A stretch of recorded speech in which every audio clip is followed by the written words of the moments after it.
Hello and welcome straight to New Delhi. You're watching DD India Live. I'm Gautam Roy and coming up in the next 30 minutes. India's Prime Minister Narendra Modi gets a memorable reception in Mauritius, meets the island nation's President Dharam Gokul.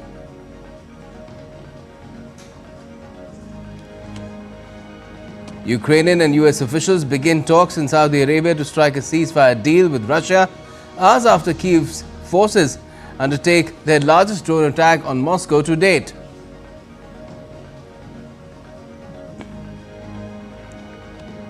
And Asian stock markets tank amid mounting fears of a serious downturn in the world's largest economy on the back of US President Trump's tariff war.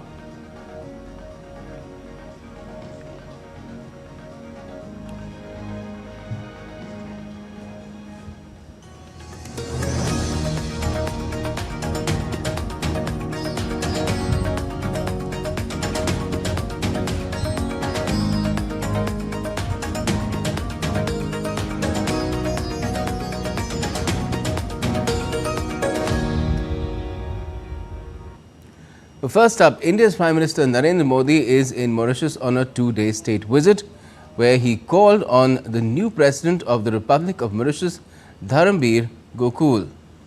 Prime Minister Modi will also be holding a meeting with his Mauritian counterpart, and later in the evening, the PM will also meet and interact with the Indian diaspora there in Mauritius.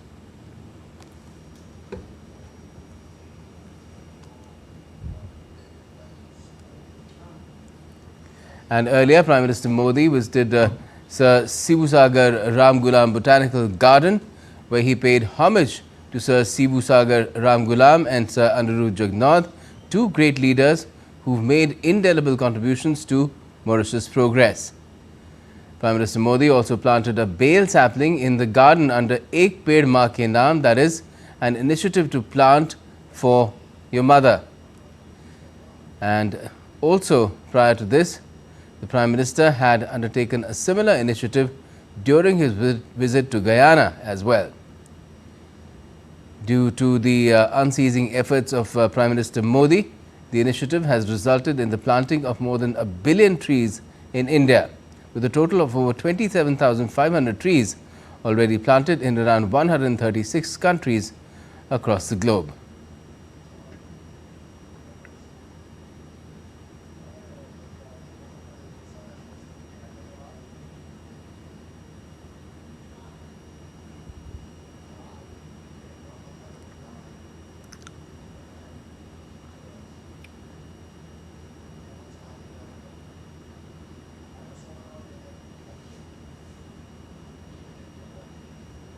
Also, upon his arrival at Mauritius capital Port Louis early in the morning, Prime Minister Modi received a grand and warm welcome.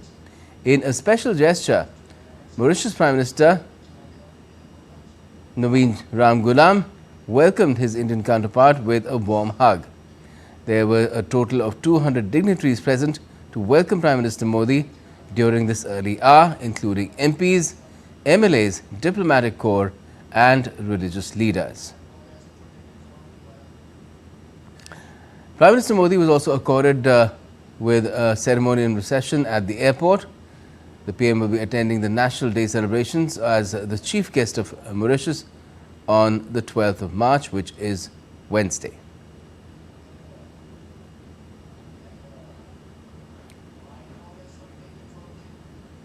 And Prime Minister Modi also got a rousing reception on his arrival by the members of the Indian community. Chants of Modi, Modi echoed all around the venue when Prime Minister Modi arrived. The Indian diaspora is very strong in Mauritius. It represents about 70% of the island nation's population. And as Prime Minister Modi commenced his first day in Mauritius, India's Ministry of External Affairs shared an overview of his meetings and programs for the day. Namaste. The Prime Minister of India, Shri Narendra Modi, has arrived in Mauritius on his historic state visit. At the airport, on arrival, he was warmly received in a special gesture by Prime Minister of Mauritius, His Excellency Dr. Naveen Chandra Ramgoolam. There were several other dignitaries to welcome him at the airport. There was ceremonial welcome, and at the hotel we had the Indian community members giving him a rousing welcome in Mauritius. Around evening, he meets or addresses the Indian community diaspora here in Mauritius along with the Prime Minister of Mauritius. And in the evening, he has a meeting with the Prime Minister, who will also be hosting a banquet in his honor. Tomorrow is a big day, National Day of Mauritius. Prime Minister will be participating as a chief guest in the national celebrations of their Independence Day. And a Bihari tradition was also part of Prime Minister Modi's reception in Mauritius. He was welcomed by a traditional Geet Gawai performance. Geet Gawai is a traditional Bhojpuri musical ensemble that embodies the rich cultural heritage brought to Mauritius by women from the Bhojpur belt of India. In recognition of his cultural significance, Geet Gawai has been inscribed on UNESCO's representative list of the intangible cultural heritage of humanity in December 2016.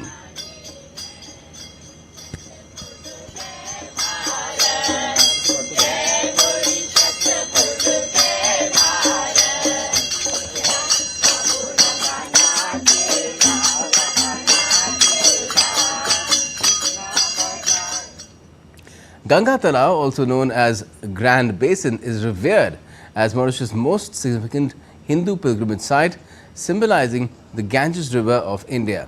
The holy waters of Ganga Talao were infused with the water from the Ganges River in 1972.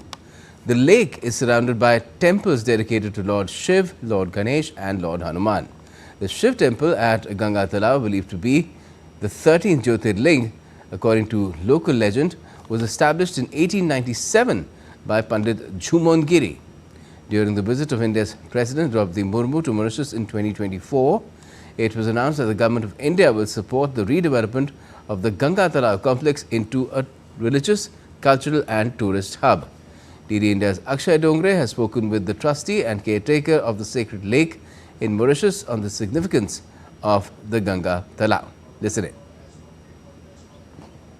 We are currently at Ganga Talao in Mauritius, one of the most revered spiritual and religious sites. And to talk about how this place is significant, we also have Mr. Satish Dayal with us. Sir, thank you so much for speaking with us. There is a lot of interest as far as the Ganga Talao is concerned. Many people also consider the temple here as the 13th Jyotirlinga as well in India too.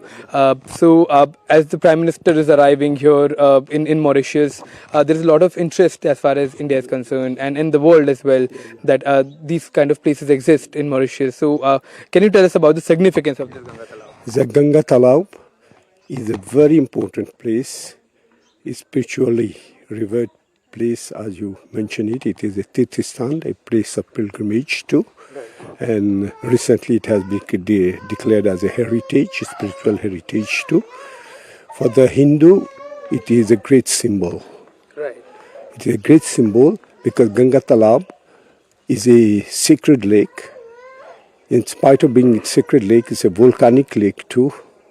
And it is a natural lake. Right. For Hindu, it is a great symbolism, this lake itself.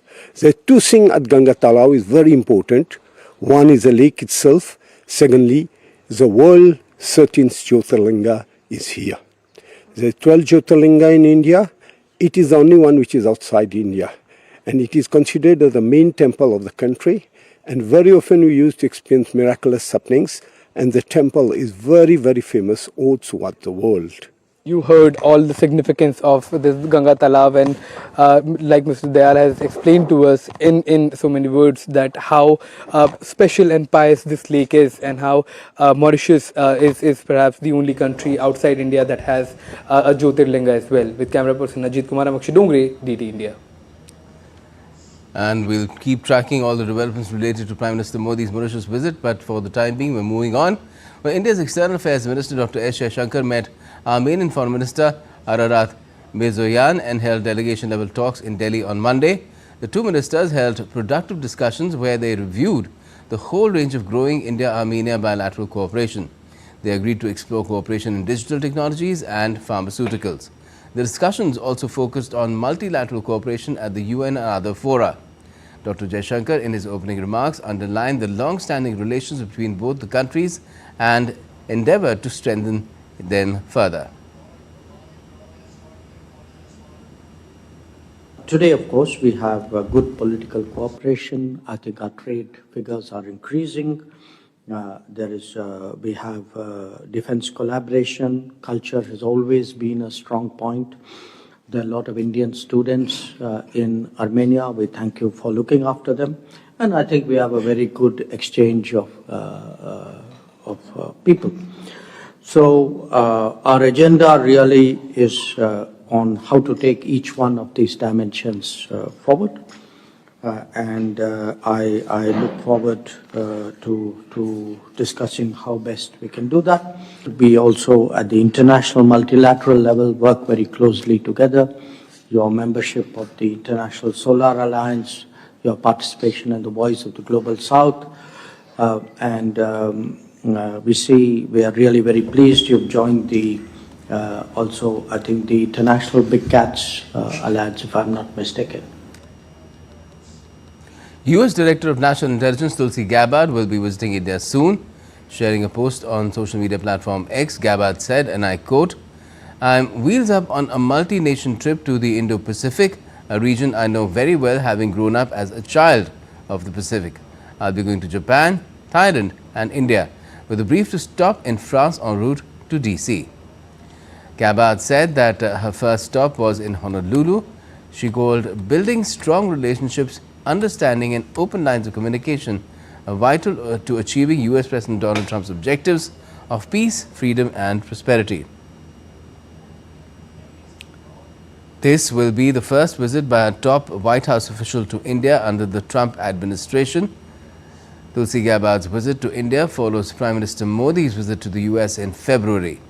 During his visit, the PM met with Tulsi Gabbard. In fact, she called on him and then called her a strong votary of the India-US friendship. Gabbard also called it an honor to welcome Prime Minister Modi and said she looks forward to continuing strengthening India-US ties. India has successfully repatriated 283 Indian nationals from Myanmar, bringing them back on an Indian Air Force aircraft from Thailand on Monday. These individuals were lured to Southeast Asian countries with fake job offers and later forced into cybercrime and other fraudulent activities. The Indian embassies in Myanmar and Thailand worked closely with local authorities to secure their release.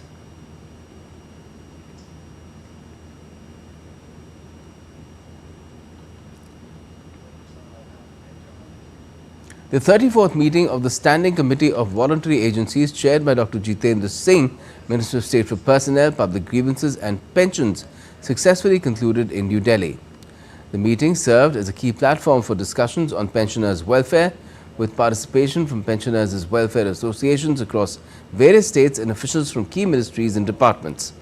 The forum facilitated meaningful deliberations on policy implementation and concerns affecting pensioners, reinforcing the government's commitment to their well-being.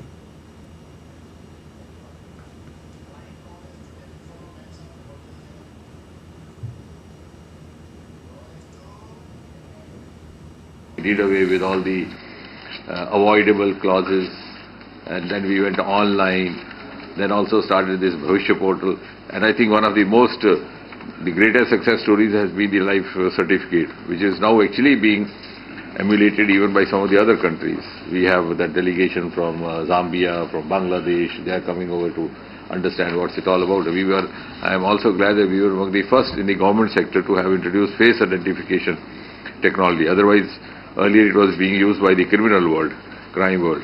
So it not for a positive purpose. So we were the first to actually, and it took up as a mass campaign. We have visuals circulated on the social media where the grandchildren are taking fancy and teaching their grandparents how to register their life certificate. Let's now take a look at some other stories making news around the country today. In a major step towards enhancing India's logistics infrastructure, a memorandum of understanding was signed between National Highways Logistics Management Limited and the Inland Waterways Authority of India on Tuesday. The agreement is aimed at developing a state-of-the-art multimodal logistics park in Varanasi, in northern Indian state of Uttar Pradesh. India's Ministry of Parliamentary Affairs has unveiled an upgraded version of the National Youth Parliament Scheme web portal named NYPS 2.0. The new version expands participation beyond students of recognized institutions, making it accessible to all citizens across the country, regardless of economic status, gender, caste, religion or place. The Film and Television Institute of Arunachal Pradesh has officially welcomed its first batch of students, marking a historic moment for cinematic future of India's northeastern region.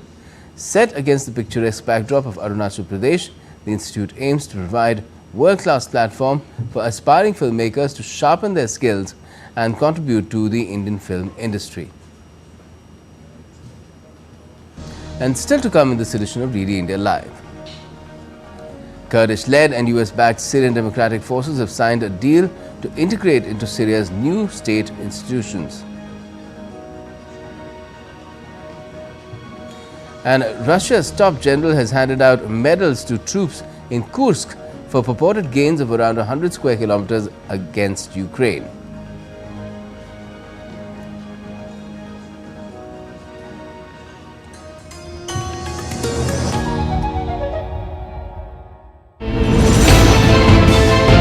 Geopolitics and trade deals.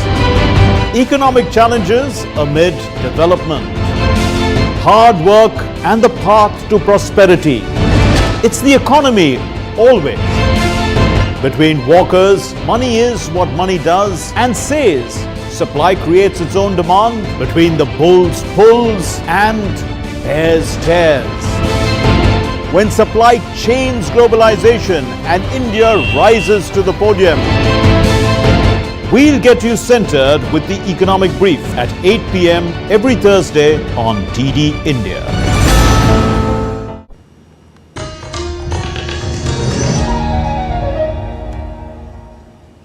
Welcome back. You're watching DD India Live. I'm Gautam Roy. Now, US and Ukrainian officials have begun their talks in Saudi Arabia on Tuesday to find a path towards ending the conflict with Russia. US Secretary of State Marco Rubio and Ukraine's Foreign Minister Andriy Sybiga attended the meeting, with President Donald Trump ramping up pressure on Ukraine to end the conflict with Russia. During the meeting, a top advisor to President Volodymyr Zelensky said Ukraine wants peace and is ready to negotiate to end the conflict. The talks have come 11 days after a heated exchange between Zelensky and US President Trump in the Oval Office. Ukraine is hoping that its ceasefire offer will persuade Washington to resume military aid, intelligence sharing and access to satellite imagery it cut off after the row. At least 2 people were killed in Moscow's southern suburbs after Ukraine struck the Russian capital with the largest drone attack on Monday. Russia repelled the massive attack, claiming to have shot down 337 drones across the country. As many as 91 drones were intercepted near the capital, while another 126 were downed in the Kursk region near the Ukrainian border. The attack has come just hours before a high-level meeting between US and Ukraine officials in Saudi Arabia, where discussions are expected to focusing on the ongoing conflict, as that talks are on at the moment. Chief of Russia's General Staff Valery Gerasimov visited his troops fighting in Russia's Kursk region. Russian Defense Ministry said on Tuesday that some of their soldiers were awarded medals after Moscow forces pushed Ukrainian troops back in Kursk. The ministry said Gerasimov has noted Russia's success in destroying Ukrainian troops in the Kursk region and given orders for further action after hearing reports about the situation on the ground. Russia said on Tuesday that its troops had retaken over 100 square kilometers of territory and 12 settlements in Kursk.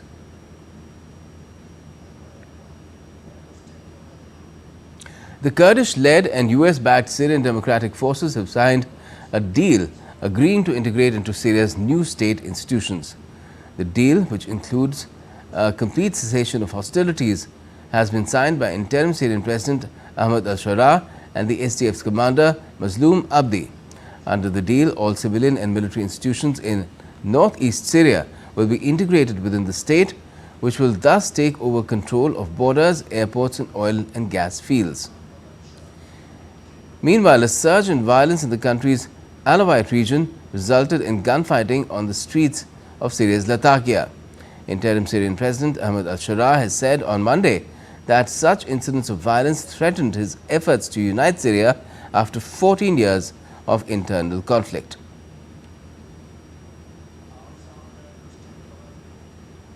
Greenland is holding parliamentary elections on Tuesday with independence as a key campaign theme after US President Donald Trump said he wants control over the world's biggest island.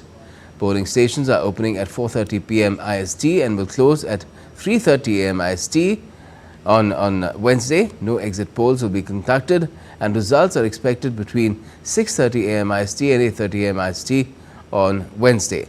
Of the 6 parties running, only Nalarak has promised to hold a snap vote on independence, and all parties except for Arthur Sooth support secession. The vote comes at a time of heightened international interest in Greenland, particularly after US President Trump expressed a desire to acquire the island, underscoring its strategic and economic significance. Greenland's Prime Minister Mute Egede has criticized Trump's remarks, saying the island deserves respect and will prioritize relations with nations that acknowledge its sovereignty. In his speech to Congress last week, Donald Trump had said that he would acquire Greenland one way or the other. And on Sunday, he attempted to appeal to Greenlanders directly by reiterating his invitation to join the US and pledging to invest billions of dollars to create new jobs and make them all rich. World markets stumbled on Monday over fears of an impending US recession. Experts are sounding out that the prospect of a recession in the US is just around the corner. With consumer confidence falling and companies facing increasing trade complexity, investors are turning more nervous and markets are sending jitters to signal apparent unease. Are the policies of US President Donald Trump pushing the US economy to the recession quagmire? At least 70 out of 74 economists in US, Canada and Mexico contacted by Newswire services Reuters think so. So do the experts at many financial firms at the Wall Street. And the markets may have just given a stinging reminder. Global markets slumped on Monday with Wall Street logging sharp losses over fears of recession. Uncertainty over Trump's tariffs and threats have left US financial markets in turmoil and consumers unsure of what the year might bring. Nasdaq Composite Index plummeted by 4.0%. The S&P 500 was down 2.7%, both seeing worst today since 2022. The S&P 1500 Super Composite Index, one of the widest measures of the U.S. stock market, has lost nearly $4.9 trillion in value since its record high in mid-February. The Nasdaq was bogged down by retreats in tech stocks, including Google parent Alphabet, Apple, Amazon, Meta, and Nvidia. Tesla, led by Trump's billionaire advisor Elon Musk, closed more than 15% down. While markets were previously bolstered by hopes of tax cuts and lighter regulation, immediate worries over tariffs has clouded every other factor, adding fuel to the raging fire's heavy job cuts being implemented by Elon Musk and his Doge team. Beijing's retaliatory duties on certain U.S. agricultural goods came into force on Monday after Chinese products were hit with additional 20% U.S. tariffs. Trump, in a Fox News interview aired over the weekend, declined to predict whether his economic policies would cause a recession. A new wave threatens to arrive this week, with steep levies of 25% on steel and aluminium imports due to take effect on Wednesday. Bureau Report, DD India. And Asian markets plunged on Tuesday as fears of a trade war triggered a US recession-fueled global sell-off. Investors scrambled for safe haven assets like the Japanese yen, while stocks across Japan, Taiwan and China tumbled. Japan's Nikkei and Taiwan's benchmark index both slid 3%, reaching their lowest levels since September 2024. Even China's strong-performing blue-chip index dropped 0.5%, while Hong Kong's Hang Seng fell 0.8%. The sell-off follows Wall Street's sharp decline on Monday, where the S&P 500 saw its biggest one-day drop this year, losing 2.7%, while the Nasdaq suffered a 4% plunge, its worst since 2022. Fears of an economic downturn have already erased $4 trillion from the S&P 500's peak last month, deepening concerns over global financial stability. Now some sporting updates, and after a year of controversy, the Wrestling Federation of India is officially back. The Sports Ministry has revoked the Federation's suspension, ensuring India's wrestlers can compete internationally without disruption. In December 2023, governance failures led to a ministry intervention, placing WFI under an ad hoc committee. The International Olympic Committee and United World Wrestling also demanded reforms, ensuring fair selection and athlete safety. WFI complied with governance reforms, including forming an athletes' commission with voting rights and establishing an ethics commission and internal complaints committee for athlete safety. The Federation has 4 weeks to restore proper governance, ensuring fair trials and independent decision-making. Failure to comply could lead to another suspension. And festive fervour is gripping India as celebrations have begun across the country ahead of the Festival of Colours, Holi. In North India's Uttar Pradesh, the vibrant celebrations in Braj bring hope and joy and happiness to the lives of devotees, filling the atmosphere with excitement and colours.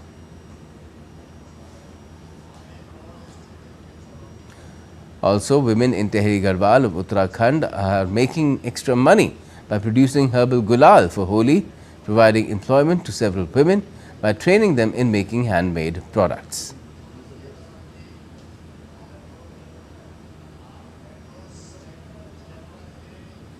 The Festival of Colours, Holi, is on Friday.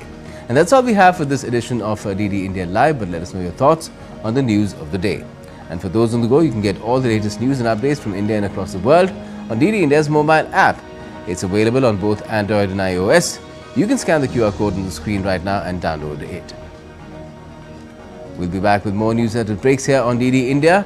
I'm Gautam Roy, and from all of us here in Delhi, thanks for watching DD India Live.